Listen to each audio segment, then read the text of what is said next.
Il canto degli studenti della scuola media di Vo, abbracciato da un timido sole di fine febbraio, guidato dall'insegnante di musica.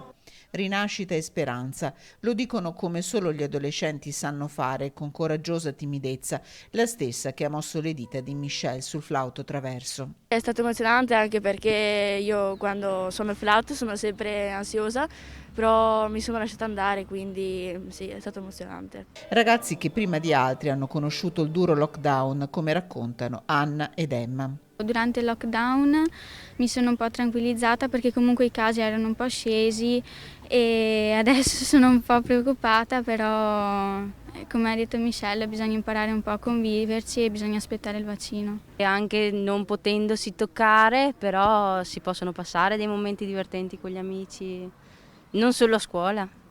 Sabato 22 febbraio 2020 la scuola di Vo era già chiusa, prima delle altre del Veneto che non sarebbero rientrate in classe dopo il ponte di Carnevale.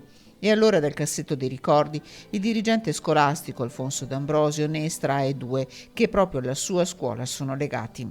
Uno è il 27 febbraio, quando ci siamo collegati per la prima volta ed è stato emozionante sentire i bambini dall'altra parte, ciao maestra, felice di rivederti. E poi il momento più emozionante non può che essere il 14 settembre, quando abbiamo inaugurato l'anno scolastico col Presidente della Repubblica, e vedere tutti i nostri studenti lì, avere la sensazione, e lo dico insomma con una certa mestizia, che quel giorno tutto poteva essere possibile, persino cancellare il coronavirus. La pandemia non è vinta, ma di strada ne è stata fatta.